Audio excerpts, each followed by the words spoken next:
Mic check one. Mic check one.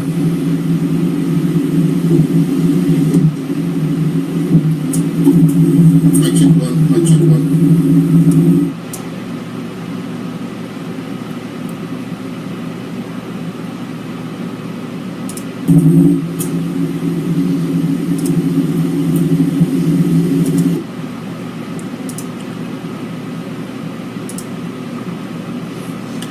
Alright, great. So it looks like we are recording. So welcome aboard, everybody, for I guess maybe a special episode of my website, gearworks.com's video series, Out of the Box. So this is the series where I run down my initial hardware impressions on a new piece of kit just a few minutes after unboxing it, since people indicated that they thought unboxing videos were not interesting.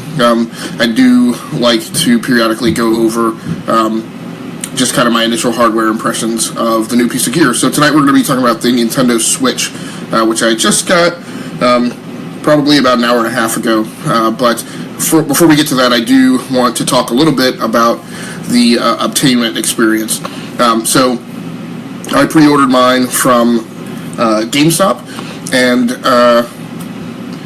last week, all of us, I assume everybody who ordered from GameStop got the same email that I did, which was kind of a rundown on how the shipping experience was going to go. What was supposed to have happened was on the 25th, we were supposed to get notification that the final pending charge had been placed against our order of payment. So I was a little concerned because I didn't see any financial activity on my payment method from GameStop on that day. So the next thing that was supposed to happen was on the 2nd of March. We were supposed to get shipping notification that our units had shipped. And I think what GameStop was trying to do was, the whole point was to try and give everybody some time to change their payment method if for some reason those funds were no longer available. Earlier this month, I had tried to order a Pro Controller from GameStop, and my order had gotten kicked back.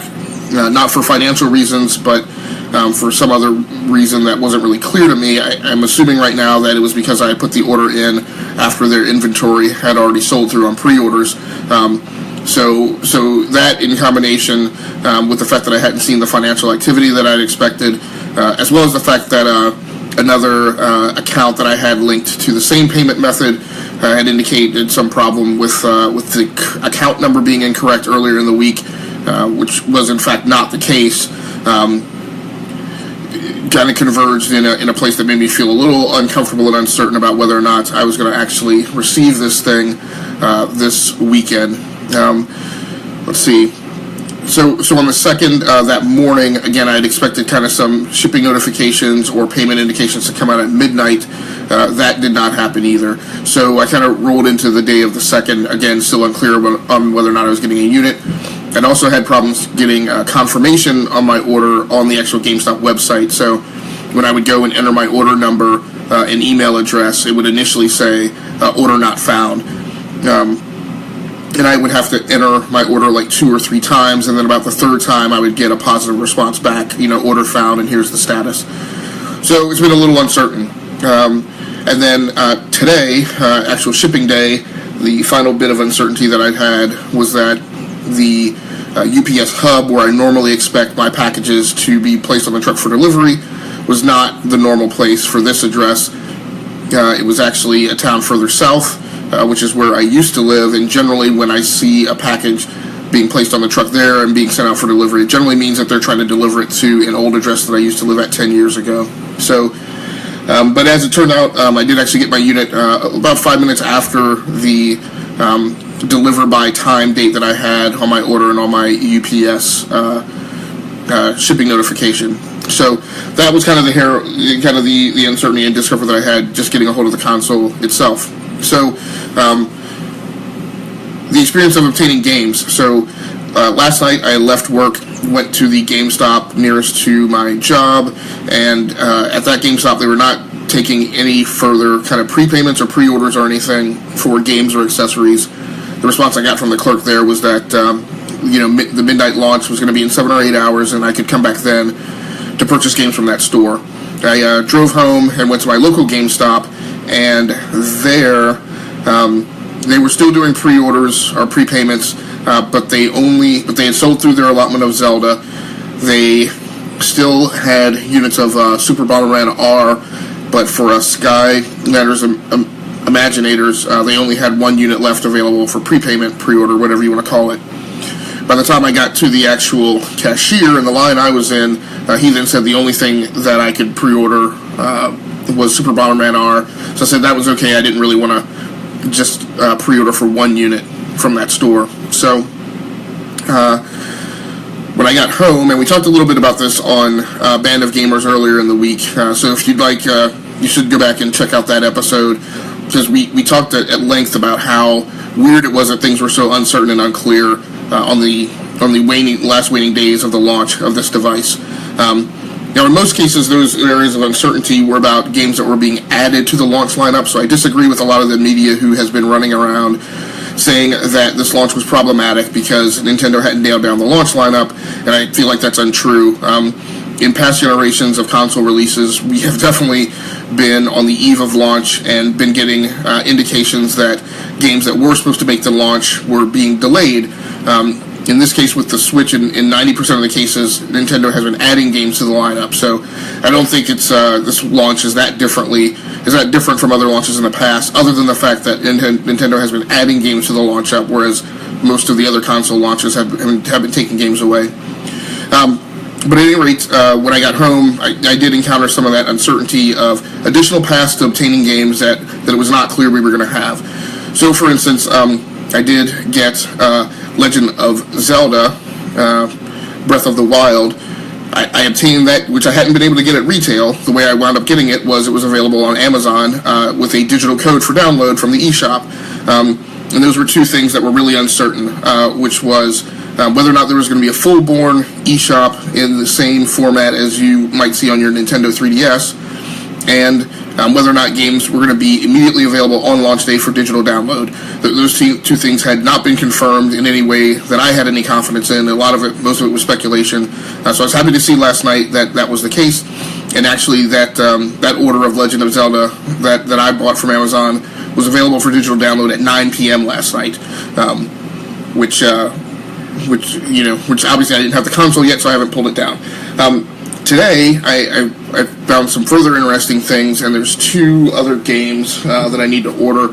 One of those is Shovel Knight, and Shovel Knight is available. I know it's been out on a lot of consoles lots of times before, but it's available from the eShop as a digital download in the Treasure Trove package, which is actually the original game, all of the DLC that's come out since then, as well as basically a completely new version of the game told from the primary enemy's point of view. Now, I'm not as familiar with Shovel Knight, so I need to check that out, but as far as I can tell, it's a significant amount of content available.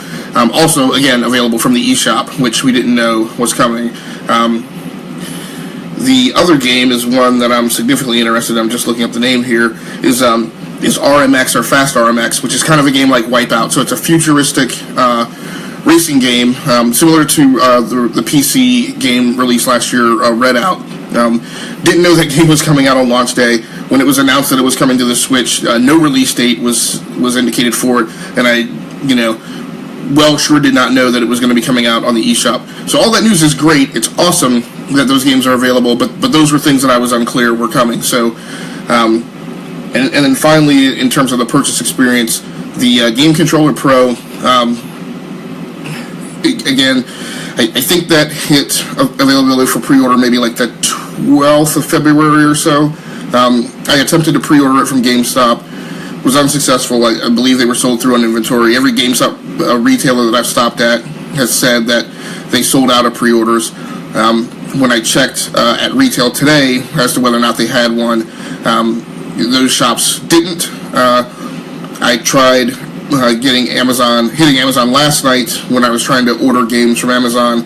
They also did not have Game Controller Pros available. However, today, as I was sitting on my couch waiting for the Nintendo Switch to be ordered, I did check Amazon, and they did have them in stock, and I was able to pre-order one, or order one, and it's supposed to be here Sunday. So kind of my final tip on the purchasing experience is a thing to note that I had placed the Game Controller Pro as well as Super Bomberman R on email alert, on Amazon so that I would get an email notification when they were in stock and available for order.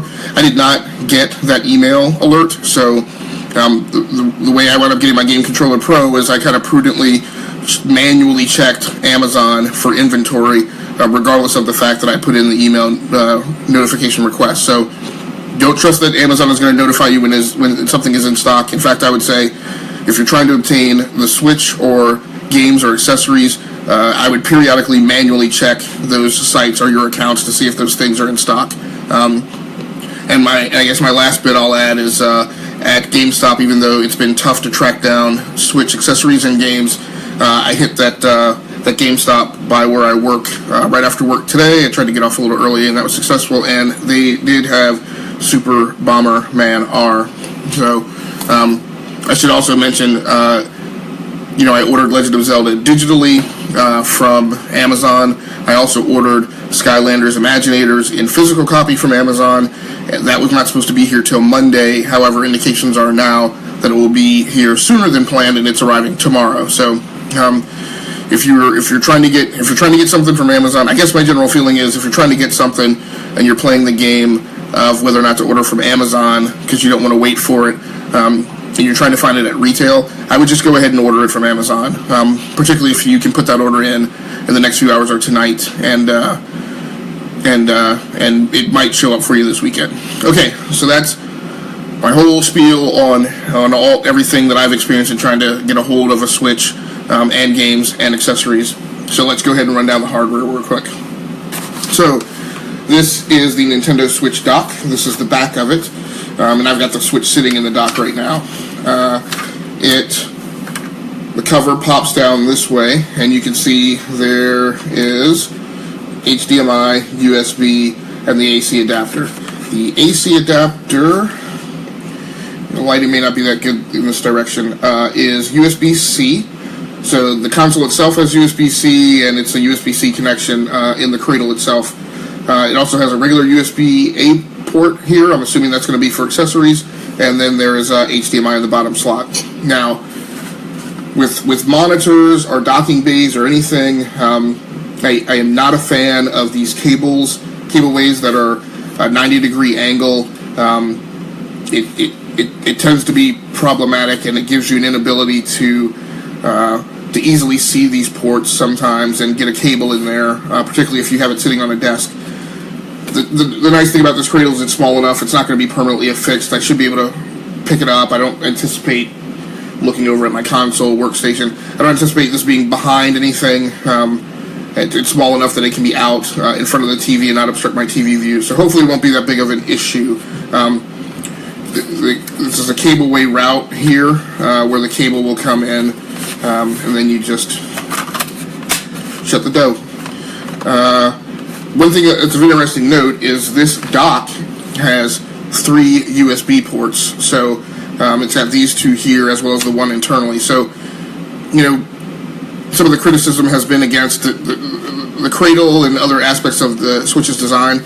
There are $1,000 laptops that don't include 3 USB ports, so I think that's pretty good. However, again, going back to this uncertainty that we have with the way Nintendo has been announcing everything, I'm not exactly certain what these USB ports are going to be used for.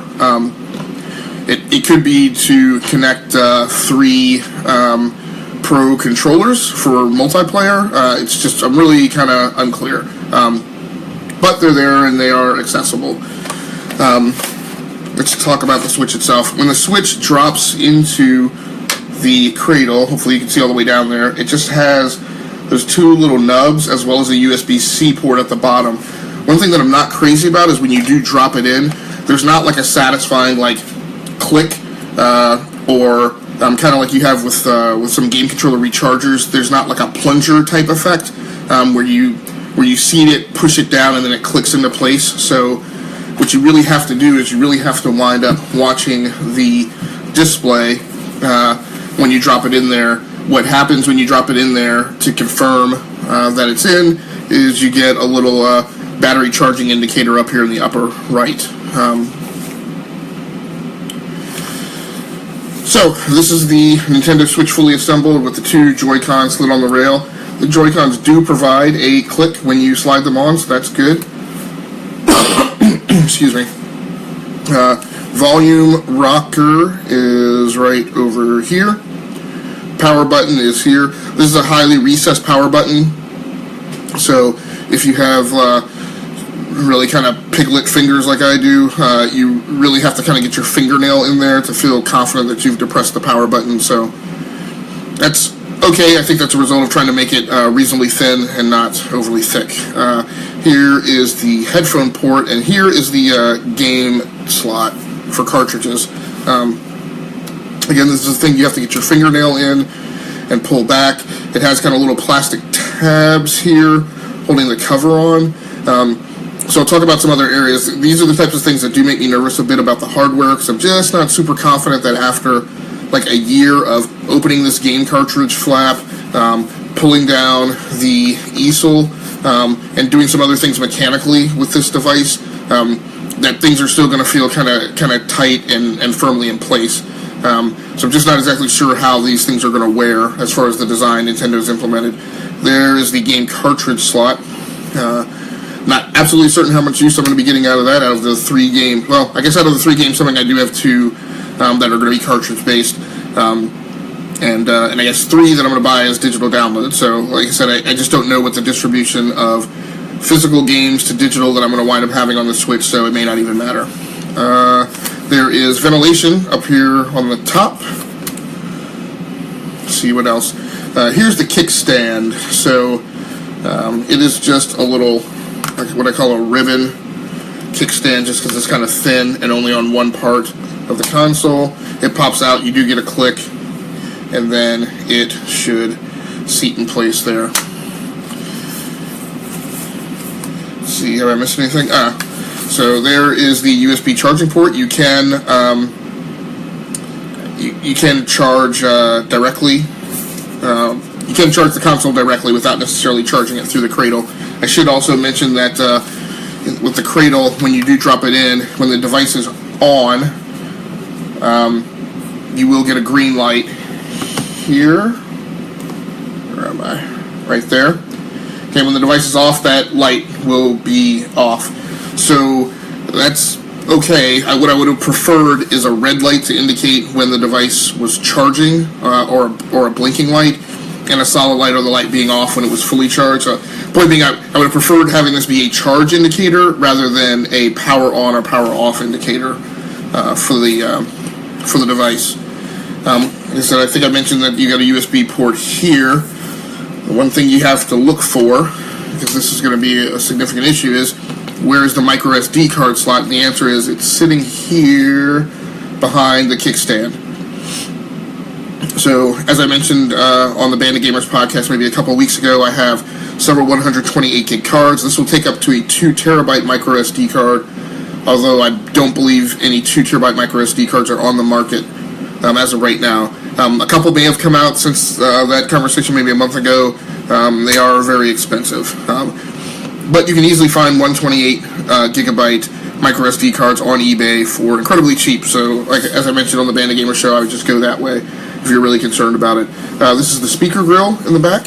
So the nice thing about that is you should be able to hold the Switch without covering the speakers, which is sometimes an issue with tablets and their speaker implementation. So I'm trying to make sure I haven't missed anything on the outer housing of the Switch. For the Joy-Con controllers, it has a push-button release here, and then you slide the Joy-Cons off. The Joy-Cons themselves, again, I kind of have larger hands, so I'm not super crazy about their design.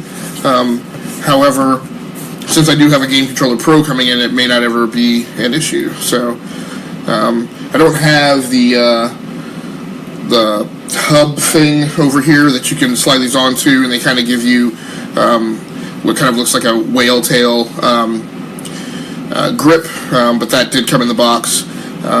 You do have shoulder buttons and triggers here. Oh, and apparently when I did that, the lights started running, indicating maybe they were trying to connect. But of course my Switch is off right now. To slide the so this is my friend Chris Perry, a staff member over at Geeks Worldwide, he's mentioned that the controllers look like they're a pain to play with. Again, and Chris is like me, he kind of has larger hands, so yes, this is like the top two and a half fingers of my grip here, so I don't know exactly how great these are going to work. But for me personally, Chris, what I'm going to do is I intend, so this weekend when I play, let's hear the click. So I do like that, so just like that verification that something is hooked up. For this first weekend, I intend to play with the Joy-Cons sitting on the side of the tablet. So here's the tablet itself. If you've owned a Kindle Fire HD6, this looks very similar. I have only had the screen on for a couple minutes, and the only thing that I saw was the language selection screen. It did respond to touch in that setup screen, so it doesn't look like touch is necessarily entirely dependent on the game. There will be some things in the basic UI that do respond to touch. So and Chris is saying that he agrees that probably looks like more a use case that'll provide a little more utility to play with the console like this. The thing that I'm really curious about that I don't entirely understand or know is there are these little flat face buttons on the fronts of the Joy-Cons. So here, I believe these will function kind of similar to the start and select keys on the 3DS, which I also have. There's this key here, which looks to me like it might be a select key. This might be a back key. Then there is a home button here, and then I don't know what this is. It looks like a little directional control, but I'm not sure. So I'm turning this back off because I don't want to go through the startup setup right now. So I think that's about everything that I know about the Nintendo Switch from a hardware perspective so far. As soon as I get off this, I am going to go start the setup and do my download of Legend of Zelda Breath of the Wild, as well as go ahead and buy Shovel Knight Treasure Trove and Fast RMX. So if you have any questions, feel free to hit me up on my Facebook page or on Twitter, @Agassocles. That's 2 words, 2 S's in the middle, and just ask questions away. I'm not really certain exactly what my gameplay schedule is going to be for the weekend. I just kind of had a change in my family schedule, so we'll see how that goes. But if you have any questions, feel free to hit me up, message me any way that you can, and ask questions, and I will try and figure them out from the perspective of using this over the weekend. So thanks so much, everybody, for joining in. Thanks a lot, Chris. Thanks a lot for Tommy Oxford, who also stopped by, and thanks again for anybody who swings by and checks out the archive version of this once it gets done processing and posting to my page. I'll also be pushing this over to my YouTube channel, Rounding Off Infinity, as well as posting this on my personal tech blog, gearworks.com. So thanks a lot. Talk to you later, Chris. Thanks a lot for stopping by, man. I'm out.